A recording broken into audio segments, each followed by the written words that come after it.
India TV YouTube channel को subscribe करें और बेल आइकन दबाएं। और प्रधानमंत्री नरेंद्र मोदी इस वक्त संबोधित करें, आपको सीधे वही लिए चलते हैं। हम आगे बढ़ाएं, तेजी से आगे बढ़ाएं, लास्ट माइल डिलीवरी तक पहुंचे, निश्चित समय सीमा में करें और बड़ी एफिशिएंसी के साथ करें और फिर भी सबको जोड़ करके करें।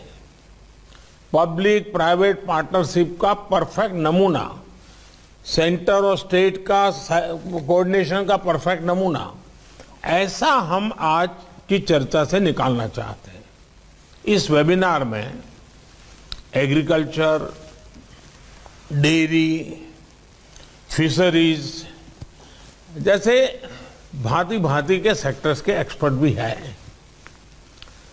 पब्लिक, प्राइवेट और कोऑपरेटिव सेक्टर के साथी भी आज हमें उनके विचारों का भी लाभ मिलने वाला है। और देश के रूरल इकोनॉमी को फंड करने वाले बैंकों के प्रतिनिधि भी हैं। आप सभी आत्मनिर्भर भारत के लिए जरूरी आत्मनिर्भर ग्रामीण अर्थव्यवस्था के महत्वपूर्ण स्टेक होल्डर्स हैं। मैंने कुछ समय पहले संसद में इस बात को विस्तार से रखा था कि कैसे देश के छोटे किसानों को ध्यान में रखते हुए सरकार ने बीते वर्षों में अनेक महत्वपूर्ण निर्णय लिए हैं।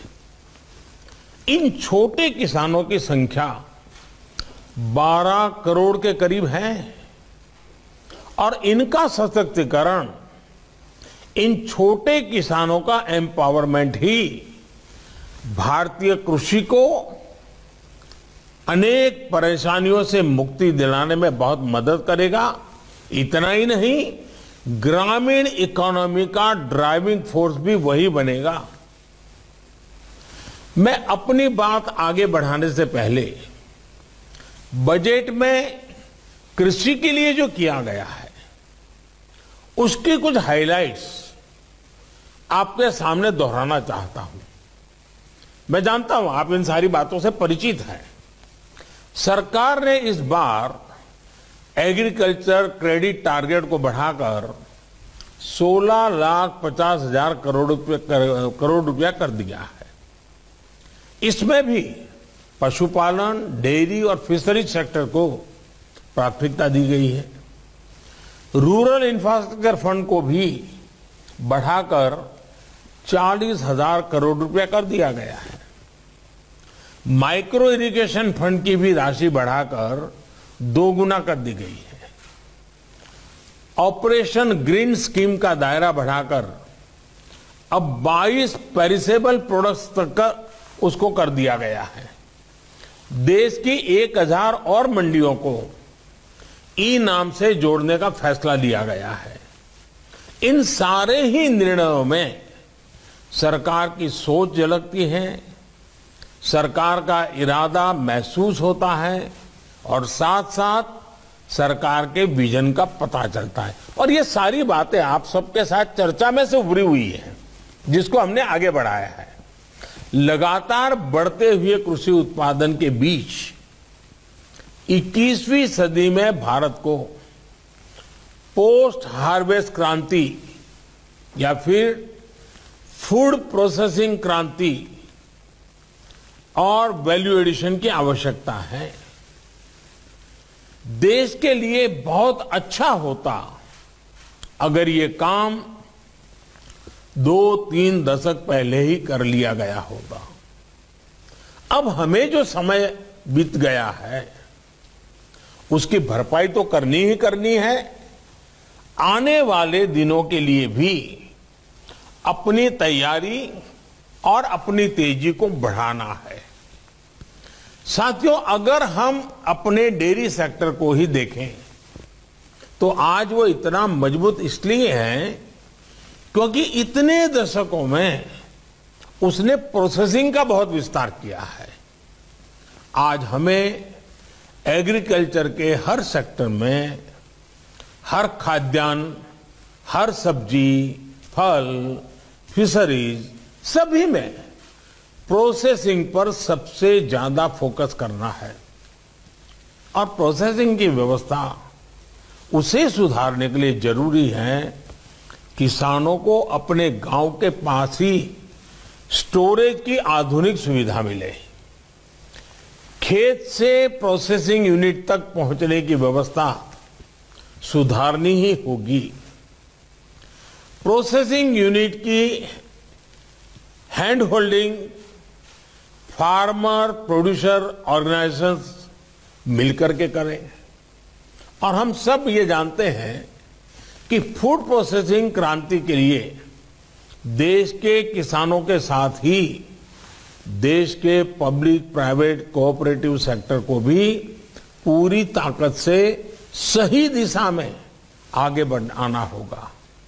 साथियों, आज ये समय की मांग है कि देश के किसान की उपज को बाजार में ज्यादा से ज्यादा विकल्प मिले।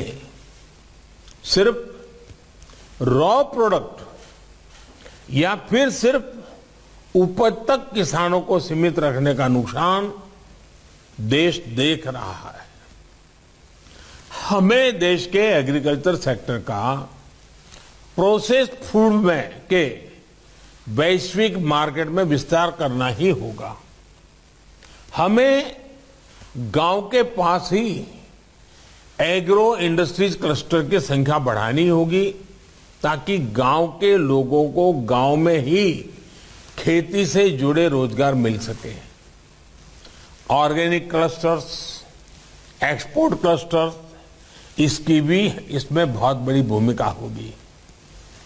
गांव से एग्रो बेस्ड प्रोडक्ट शहरों की तरफ जाएं और शहरों से दूसरे इंडस्ट्रियल प्रोडक्ट गांव पहुंचे, ऐसी स्थिति की तरफ हमें बढ़ना होगा।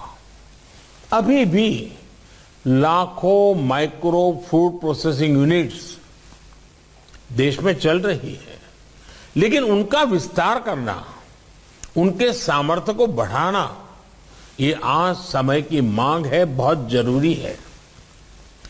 वन डिस्ट्रिक्ट वन प्रोडक्ट, इस योजना कैसे हमारे उत्पादों को विश्व बाजार तक लेकर जाएं, इसके लिए हमें पूरी ताकत से जुटना होगा।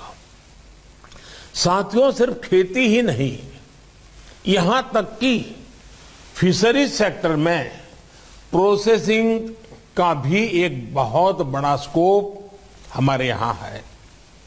भले ही हम दुनिया के बड़े फिश प्रोड्यूसर हैं, एक्सपोर्टर में से एक है, लेकिन प्रोसेस्ड फूड के इंटरनेशनल मार्केट में हमारी उपस्थिति बहुत सीमित है। भारत की फिश ईस्ट एशिया से होते हुए प्रोसेस्ड फॉर्म में विदेशी मार्केट तक पहुंची है। ये स्थिति हमें बदलनी होगी। साथियों, इसके लिए जरूरी रिफॉर्म्स के अलावा करीब 11,000 करोड़ रुपए की प्रोडक्शन लिंक इंसेंटिव्स की योजना भी सरकार ने बनाई है, जिसका लाभ इंडस्ट्री उठा सकती है। Ready to eat, ready to cook, फल सब्जियां हो, सी फूड हो, मोजारेला चीज हो, ऐसे अनेक उत्पादों को प्रोत्साहित किया जा रहा है। कोविड के बाद देश और विदेश में ऐसे बेहतरीन प्रोडक्ट्स की डिमांड कितनी बढ़ गई है, ये आप मुझसे बेहतर जानते हैं।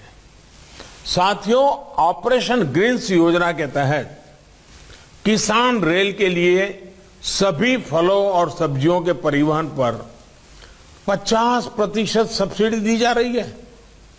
किसान रेल भी आज देश के कोल्ड स्टोरेज नेटवर्क का सशक्त माध्यम बनी है। ये किसान रेल छोटे किसानों, मछुआरों को बड़े बाजार और ज्यादा डिमांड वाले बाजार से जोड़ने में सफल हो रही है।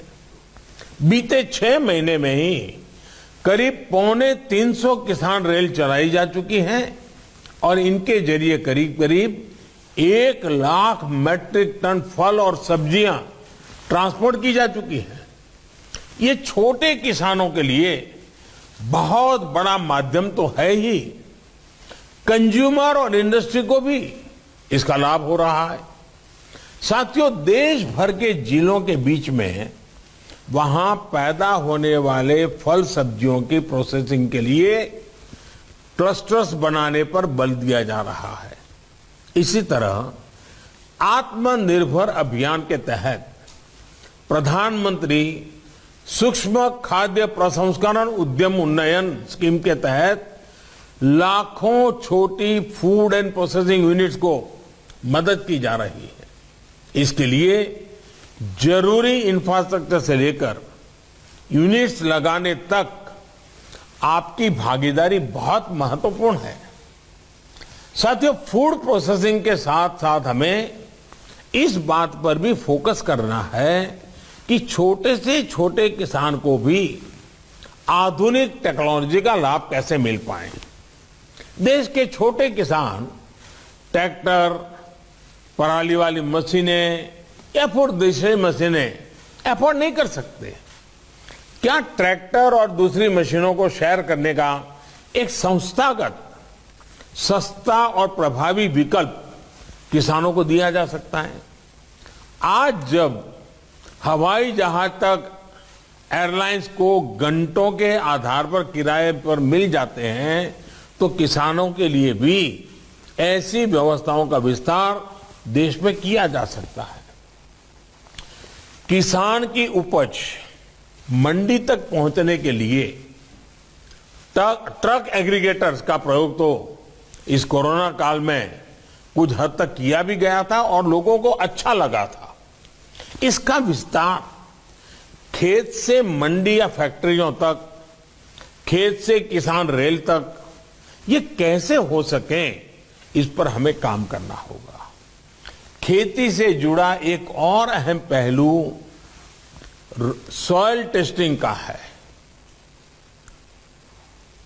बीते वर्षों में केंद्र सरकार द्वारा करोड़ों किसानों को सॉइल हेल्थ कार्ड दिए गए हैं। अब हमें देश में सॉइल हेल्थ कार्ड की टेस्टिंग की सुविधा गांव-गांव तक पहुंचानी है। जैसे ब्लड टेस्टिंग की लैब्स होती हैं, पैथोलॉजी लैब होती हैं, उनका एक नेटवर्क होता है, वैसे ही हमें सॉइल टेस्टिंग के लिए भी करना है। और उसमें प्राइवेट पार्टी बहुत बड़ी मात्रा में जुड़ सकती है। और एक बार सॉइल टेस्टिंग का नेटवर्क बन जाए और किसान को सॉइल टेस्टिंग की आदत हो जाए, उसके अपने खेत की जमीन की सेहत कैसी है, उस जमीन के प्रति उसके अंदर जागरूकता आएगी, तो उसके सारे निर्णयों में बहुत बड़ा बदलाव आएगा। देश के किसान को जितना ज्यादा अपनी मिट्टी की सेहत के बारे में पता रहेगा, उतना ही अच्छे तरीके से वो फसल के उत्पादन पर प्रभाव पैदा करेगा। साथियों, एग्रीकल्चर सेक्टर में R&D को लेकर ज्यादातर योगदान पब्लिक सेक्टर का ही है। अब समय आ गया है कि इसमें प्राइवेट सेक्टर की भागीदारी बढ़े। R&D की जब बात आती है तो सिर्फ बीज तक ही सीमित नहीं, बल्कि मैं एक फसल से जुड़े पूरी साइंटिफिक इकोसिस्टम की बात कर रहा हूं। होलिस्टिक अप्रोच चाहिए, पूरा साइकिल होना चाहिए। हमें अब किसानों को ऐसे विकल्प देने हैं जिसमें वो गेहूं चावल उगाने तक ही सीमित न रहे। ऑर्गेनिक फूड से लेकर सलाद से जुड़ी सब्जियों तक ऐसी अनेक फसलें हैं जो हम आजमा सकते हैं। इसी तरह मैं आपको मिलेट्स के नए मार्केट को भी टैप करने का सुझाव दूंगा। मोटे अनाज के लिए भारत की एक बड़ी जमीन बहुत उपयोगी है। ये कम पानी में भी बेहतरीन उपज देते हैं। मिलेट्स की डिमांड पहले ही दुनिया में बहुत अधिक थी। अब कोरोना के बाद तो ये इम्यूनिटी बूस्टर के रूप में बहुत पॉपुलर हो चुका है। इस तरफ किसानों को प्रोत्साहित करना भी फूड इंडस्ट्री के साथियों की बहुत बड़ी जिम्मेदारी है।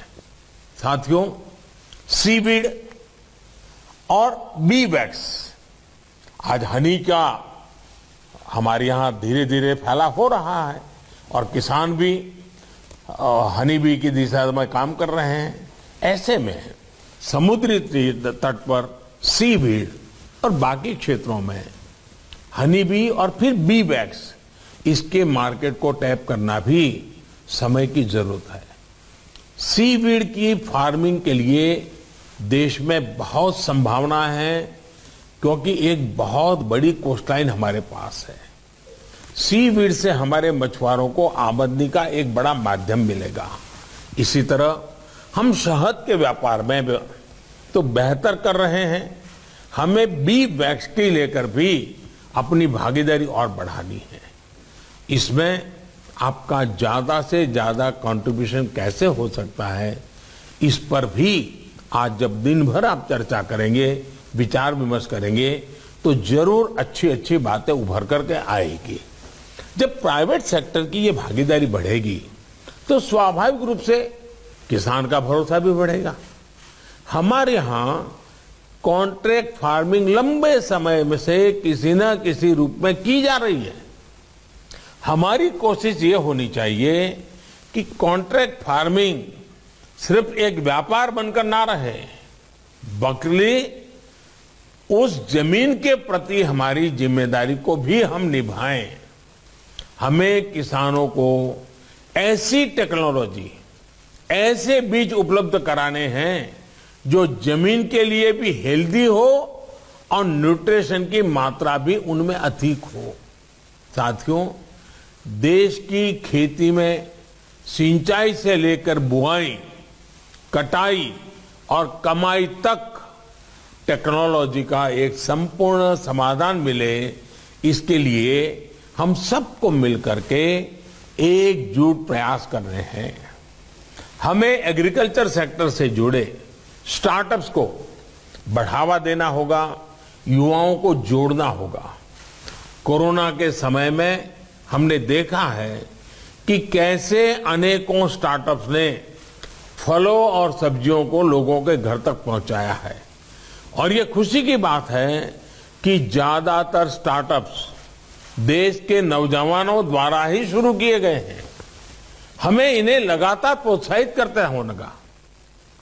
ये आप सभी साथियों की सक्रिय भागीदारी के बिना संभव नहीं है। किसानों को ऋण, बीज, खाद और बाजार, ये किसान की प्राथमिक जरूरत तो है ही, जो उसे समय पर चाहिए। बीते वर्षों में किसान क्रेडिट कार्ड का दायरा हमने छोटे से छोटे किसानों तक, पशुपालक और मछुआरों तक उसको बढ़ाया है, उसका विस्तार किया है। हमने अभियान चलाकर पिछले एक साल में 1,80,00,000 से ज्यादा किसानों को किसान क्रेडिट कार्ड दिए हैं। क्रेडिट का प्रावधान भी 6-7 साल पहले की तुलना में 2 गुने से ज्यादा किया गया है। ये क्रेडिट किसानों तक समय पर पहुंचे, ये बहुत जरूरी है। इसी तरह ग्रामीण इंफ्रास्ट्रक्चर की फंडिंग में भी आपकी भूमिका अहम है। एक बनाने जा रहे हैं, इससे एक बहुत ही सशक्त कोऑपरेटिव की व्यवस्था बन रही है। साथियों, इन संगठित प्रयासों को हम आगे कैसे बढ़ा सकते हैं, इससे जुड़े आपके सुझाव बहुत अहम है। इस क्षेत्र में आपका एक अनुभव है, आपका एक विजन है। सरकार की सोच, सरकार का विजन, सरकार की व्यवस्था, आपकी शक्ति, ये हमें मिला करके देश के कृषि क्षेत्र में बदलाव लाना है। इस संवाद के दौरान आप जो भी सुझाव भारत की कृषि के लिए, भारत की ग्रामीण अर्थव्यवस्था के लिए आपकी तरफ से जो भी विचार आएंगे, उनसे सरकार को बहुत मदद मिलेगी। आपके क्या प्लान है, सरकार और आप सभी साथ मिलकर कैसे चलेंगे, इस पर आप सभी खुले मन से चर्चा करें। आपके मन में जो विचार है जरूर दीजिए। हाँ, आपको लगता है कि बजट में ऐसा ना होता तो अच्छा होता, ये होता तो अच्छा होता, तो कोई ये आखिरी बजट नहीं है। इसके बाद भी कई बजट हम लेकर के आने ही वाले हैं। आप लोगों ने हमें सेवा करने का मौका दिया है तो हम करते रहेंगे। इस बार तो जो बजट में आया है उसको आने वाले 1 साल में कैसे लागू करना, जल्दी से जल्दी लागू करना, ज्यादा से ज्यादा लोगों तक लाभ पहुंचाना, इसी पर आज का संवाद फोकस रहेगा, केंद्रित रहेगा। बहुत लाभ होगा। मैं चाहता हूं कि आपकी एक खुले मन की चर्चा हमारे खेतों को, हमारे किसान को, हमारे एग्रीकल्चर सेक्टर को, हमारे ब्लू इकोनॉमी के क्षेत्र को, हमारी व्हाइट रिवॉल्यूशन के क्षेत्र को बहुत बड़ी ताकत देगी। फिर एक बार मैं आपका बहुत बहुत आभार व्यक्त करता हूं। धन्यवाद। तो प्रधानमंत्री कृषि क्षेत्र के लिए जो बजट एलोकेट किया गया उसको लेकर एक वेबिनार को संबोधित कर रहे थे। यहाँ एक छोटा सा ब्रेक लेंगे, फौरन लौट रहे हैं कुछ और खबरों के साथ। नमस्ते, मैं हूं मीनाक्षी जोशी। वीडियो और खबरों से अपडेट रहने के लिए India TV YouTube channel subscribe करें, बेल आइकन दबाना ना भूलें। जुड़े रहें इंडिया टीवी के साथ।